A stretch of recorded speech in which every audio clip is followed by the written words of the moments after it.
গেল 1 বছর আগে সাতক্ষীরার আশাশুনির মরিচচপ নদীর পুনর্খনন কাজ শেষ হয়।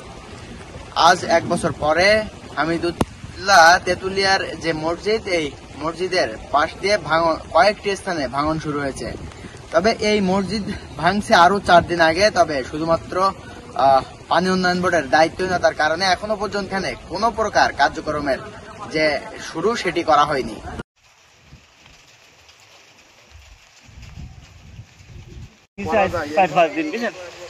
এটা আর ওটা কাল দুপুর বেলা ওই 10টা নেমে চলে গেছে। এটা 4-5 দিন আগে ভাঙছে। এটা 4-5 দিন আগে আপনারা বেশি ভেঙে গেছে। ওটা তো বুঝছেন, এই যে কারেন্টের খুঁটি এখানে ভেঙে 4-5 দিন আগে। এটা কারেন্টের তার আজকে খুলে নিয়ে গেছে, কারেন্টের তার ছিল খুলে নিয়ে গেছে। আর এটা আজকে ভেঙে গেছে রাত্রির থেকে কালকে অল্প অল্প ভেঙেছিল, আজকে বেশি ভেঙে গেছে। এটা আমাদের এই তেতুলিয়া বাজার কেন্দ্রিক, ওপাশে ফকরাবাদ, এপাশে তেতুলিয়া। এখানে দেখছেন আপনারা এসে ব্রিজ সংলগ্ন এখানে যে ধস নামছে, পানি উন্নয়ন বোর্ডের বারবার জানানো সত্ত্বেও এখনো পর্যন্ত আমরা কোনো পদক্ষেপ দেখি নাই। আমাদের এখানে গত 3 মাস ধরে ভাঙন ধরেছে। অলরেডি আমাদের মাদ্রাসার একটা ঘর চলে গেছে, এখন আমাদের মসজিদের কানায় এসে গেছে ভাঙন। আমরা অনেক জায়গায় ইউনো স্যার, পানি উন্নয়ন বোর্ড, ডিসি অফিসে বিভিন্ন জায়গায় জানাইছে, তারা কোনো পদক্ষেপ এখনো পর্যন্ত নেয়নি। আজকে তারা সরজমিনে আসছিল, আর গতকালকে ইউনো স্যার আসছিল আমাদের এখানে। তারা একটা আশ্বাস দিয়েছে আগামীকাল থেকে আমাদের এখানে কাজ করবে।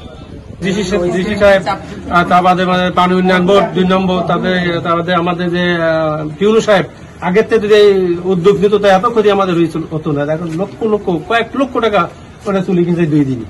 আমরা কালকে রাত্রি 100 বাঁশ কিনছি, এর আগে কয়েক শত বাঁশ কেনা। তারপরে আপনার গাছ গাছলা কুঞ্চি ডাল পাড়া দিয়ে এখানে মাটি টাটি দিয়ে বালি টাটি দিয়ে সব নিয়ে চলে গেছে। আমাদের মসজিদ ও মাদ্রাসার সামনে দিয়ে যে নদীটা গেছে, এই নদীটা যে খনন করার যে নিয়ম নীতি ছিল, যে ম্যানুয়াল ছিল, সেই ম্যানুয়াল গঠিত করে আমাদের এদিকে চাপাই দিয়েছে।